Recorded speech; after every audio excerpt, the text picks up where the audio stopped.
I'm the programme leader of ODI's Growth and Equity programme, and we're here today to talk about equity north and south. And the purpose of today's meeting is to identify lessons that we can learn across the north-south divide. So joining me at today's table are, from the far right-hand side, Harry Jones, who's a member of ODI's RAPID programme, which looks at how best to get research findings into development policy discourses. And then to my more immediate right is Tim Horton, who's from the research director from the Fabian Society. He's doing two very relevant pieces of research to today's meeting. The first is looking at fighting poverty and inequality in an age of affluence, which is looking at the future of the welfare state in 21st century Britain, which I'm sure you'll agree is very timely considering where we're at in terms of political moments. He's also the co-author of a piece of work looking at facing out how party politics must change to build a progressive society. He's previously worked at the Labour Party Policy Unit. Before that, he was Special Advisor to the Department of Trade and Industry, and before that, a policy analyst at the Treasury Enterprise and Growth Unit. And just to prove you can do anything starting from anywhere if you have a will, he has a doctorate from the University of Cambridge in music and psychology, which I think is pretty left field, but I think that's very interesting, because actually Harry, to his right, has worked as a philosopher at also Oxford, yeah. I think, at Oxford. I have a background as an economist, and I describe myself now as a socio-economist. I work, as I've already said, as the programme leader here for the Growth and Equity programme. I'm also a theme coordinator for the Chronic Poverty Research Centre's work on the intergenerational transmission of poverty. So that's looking at how poverty is transmitted from one generation to another, both from family and household factors, but also wider societal, economic and structural factors. That's enough about me. To my left is Milo van der Mertele, who is also part of the Growth and Equity programme here at ODI. She's done some very interesting work recently on the impact of inequality and how inequality helped to trigger the global financial crisis. So that's really linking the micro world with the very macro world and looking at how that helped to set up a domino effect that's affecting all of us now. And she's going to be presenting that work later on. In terms of background, she's worked on a number of interesting issues, including health service provision around the world, and also looking at pro-poor growth and the aid for trade agenda. And to her left is Claire Melamed, who's from ActionAid. She's the head of policy there at ActionAid UK. She's worked on trade, globalisation, food and hunger, and she's at the moment spearheading ActionAid's new work on working on global inequality. Now, many of you have attended ODI's public events before, so you're aware that these events are on the record. So it's being streamed on the internet. We have a note taker who is rapidly taking notes, and those notes will appear on the ODI website very promptly. And as appropriate will be linked into other bits and pieces of ODI's work on the equity issue, and also we'll have linked in the PowerPoint presentations that you see today. The audio and perhaps no visual, but audio clips will also be uploaded onto the web, so if you want to share the link with colleagues who weren't able to make today's meeting, that will be fine and dandy. The line-up for today's meeting is I'm going to speak first, and then I'm going to hand over, first of all, to Harry, who's going to talk to you about the concept of equity from a philosopher's standpoint, what it means and why it's important.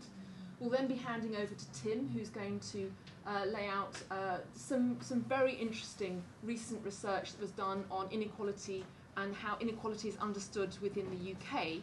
We're then going to think about what that means for international development, and I'm going to pass over to my colleague Milo to talk about inequality in the global financial crisis, and then finally on to Claire, who's going to say what she thinks that means for building an agenda for a global welfare state, which I think is a radical idea that ActionAid and other people in civil society are going to be actioning to work on later on in the coming year. So first of all, why are we holding this meeting? Well, the purpose of the meeting, as far as I'm concerned, is because equity is a universal concern. It's not just of concern to development practitioners, but it's clearly of concern here in the UK. So what we're interested in is making in making this discourse joined up. So we're interested in linking the development debate with a northern debate.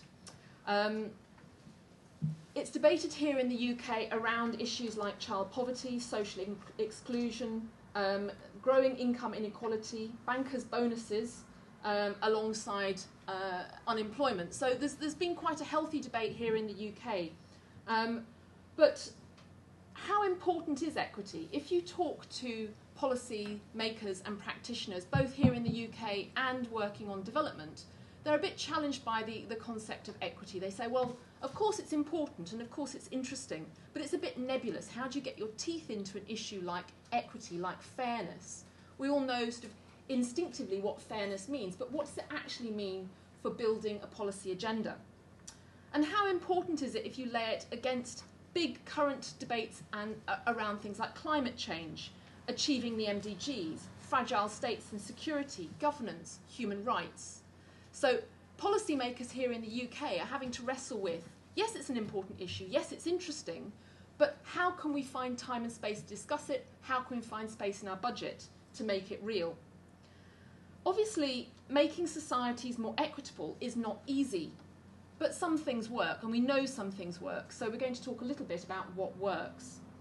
And the further purpose of today's meeting is to think through what lessons can we learn to bridge the debates north and south.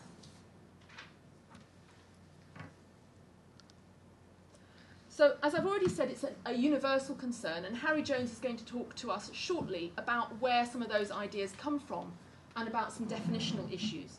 But here are some important words that I'm going to throw at you, and these are some issues that I hope we can come back to later in discussion.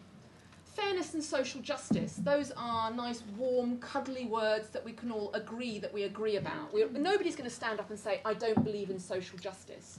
I don't agree that the world should be fair. So we all buy into it as an idea, but what does it actually mean in practice? What do we mean when we're talking about social justice and fairness? Generally speaking, when we're talking about exclusion, people will say, well, exclusion's a bad thing. You don't want to exclude people, that's terrible.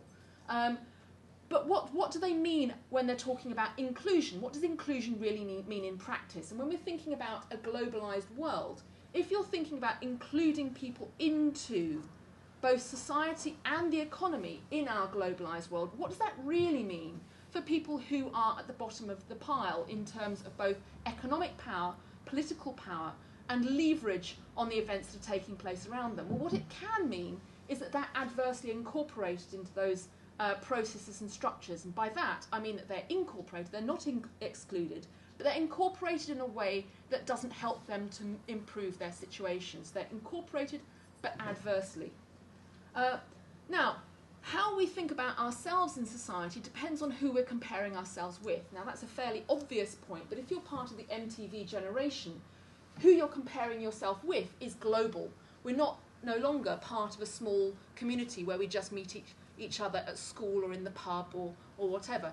We look at the world from the viewpoint of the World Wide Web. We look at a huge array of information and we position ourselves according to that. And you find that increasingly across the world, even in remote rural villages, people have a very good idea about what's happening in the world and how they position themselves and place themselves accordingly. And that influences how people conceive of a fair state, how they conceive of fairness socially and economically. And that influences the social compact, in other words, the glue that holds us together as a society and social networks. What we need to think about here is how altruistic are we as a society, as a group of people, or as groups of people? Are we willing to sacrifice our own consumption, our own well-being, to improve the consumption and well-being of other people? Now, if you ask people straight, are you willing to let go of some of your consumption so that, and you hold up a picture of a poor child in a terrible situation, so that this child can eat supper tonight, everyone's going to say, oh yes, that's terrible, of course we want to help this poor child. But in reality, when that turns into paying an extra 1 or 2% tax, people, strangely enough, aren't happy to do that. They're much more happy to do it if they're helping someone known to them, because they're not convinced about the causal chain that paying more tax will result in better instruments, better interventions, better policies that will help that particular child that they're worried about. It's that thing about knowing who you're helping, but also being convinced that your loss really is someone else's gain. And linked into that is the state-citizen contract. So do we trust our states? Do we trust our governments? Do we trust the governments of other countries as well to deliver effective policy? Bundled into this quite complicated set of issues, equity, equality, poverty, wealth and polarisation. So there are a whole set of linked concepts here. And in discussion later on, I think we're going to start unpicking some of that, but I'm not going to give you a long stream of definitions. But some of the other issues that we need to think about, we're not just thinking here about economic issues, we're also thinking about social issues and how people are located in social and political space. And obviously in that consideration, an individual's relationship with powerful individuals in their own society or less powerful individuals is also important. So our relationship vis-à-vis the powerful is important. Power, patronage, class and hierarchy have something to say when we're talking about equity. In fact, we can't talk about equity without talking about some of these political issues. Now, I've already flagged the fact that you can't talk about equity without challenging policymakers to think about how important equity is alongside some of the issues of today. How important is equity if in 50 years' time Bangladesh will be flooded? How important is equity versus securing fragile states and giving an opportunity not just to this generation but future generations to live in a secure society? Those are obviously very challenging issues. And in a moment, Harry will be talking to you about both the intrinsic and the instrumental arguments to support equity. By that, we mean, by intrinsic, we mean the innate arguments for equity, the innate arguments that fairness is important, the instrumental arguments, how improving equity can actually lever improved delivery of a whole array of positive development and social outcomes. What works in building equity? Now, I'm not going to go through all of these points, but I simply wanted to make a point that we actually already know a lot about what builds equity. It's not one of those situations where people hold their hands up and say, it's a really difficult issue, we really don't know what to do. We actually know a hell of a lot about the toolbox that can be used, that can be applied to improve equity in societies. The tricky thing is, of course, that policy toolbox has to be tailored for specific country contexts. And it also has to be tailored considering the political economy in those countries, because it has to fit with the political desires of people in that country. Building equity is a political programme, and it has to be part of nation building and building a democratic accountability between state and citizens.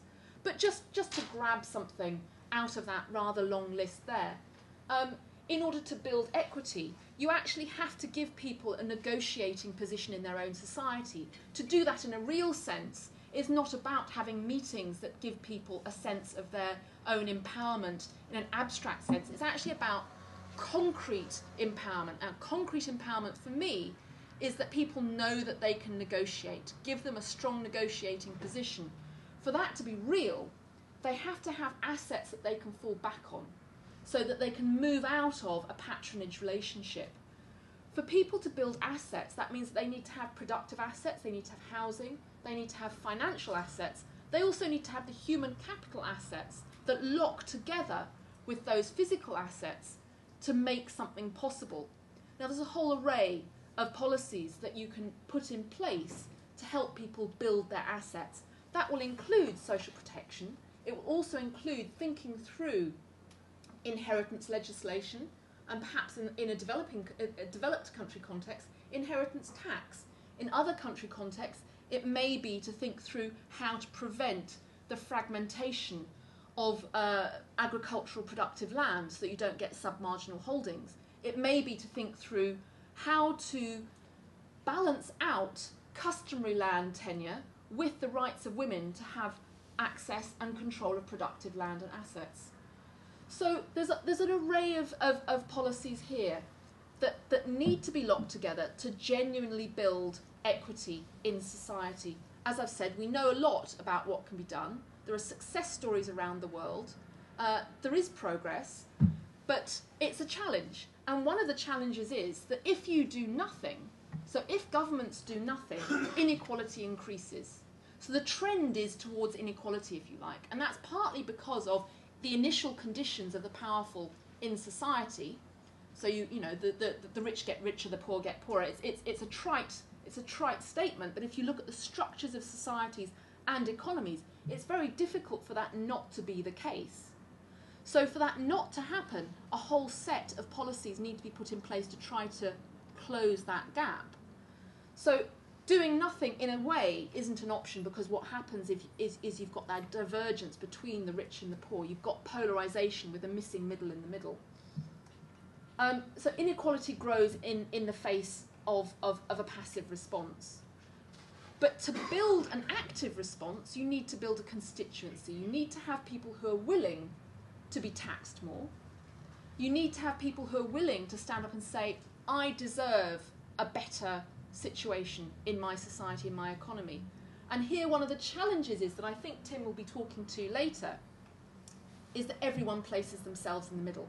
Fascinatingly, both in the north and in the south, if you interview people and you say, where would you place yourself?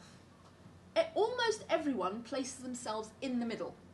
And this is whether they are in Britain's top 10% of income earners or whether they're a long-term unemployed. This is whether they're a major landowner in a southern village or whether they're the poorest of the poor. Now, the logic behind this is that everyone knows someone who's better off and everyone knows someone who's worse off. So everyone places themselves in the middle. No one wants to conceive of themselves as being the poorest. And similarly, no one wants to conceive themselves as the elite of the elite of the elite. Now, if everyone is locating themselves in the middle, it's very difficult to build a constituency for change, despite the fact that everyone, if you ask them, wants fairness. So that's a policy challenge, because without that constituency, without people willing to give more in tax, convinced that that tax will be spent effectively, and without a constituency voicing the need for a better future, it's very difficult to push through either radical change or even change that will tinker around the edges. And that's the challenge that many people on the liberal left in the UK have faced over the last couple of decades, but similarly, it's the challenge that's faced in development as well. So people believe in fairness and equity, but they place themselves in the middle. They also want to reward effort. So they don't want to feel that any redistribution is going to stymie effort. And people believe that effort should be rewarded. Even people at the bottom believe that effort at the top should be rewarded. And they want to see evidence of success. So they don't want to feel that money is being given to the state and the state is ineffective. Now that's as true in the south as it is in the north. And it's as true when we're thinking about social spending in the UK as it is when thinking about development spending from the UK to the south, or development spending in southern countries. They want to feel that the state is effective. Now at that point I'm going to stop, and I'm going to hand over to Harry to talk more about the concepts of development.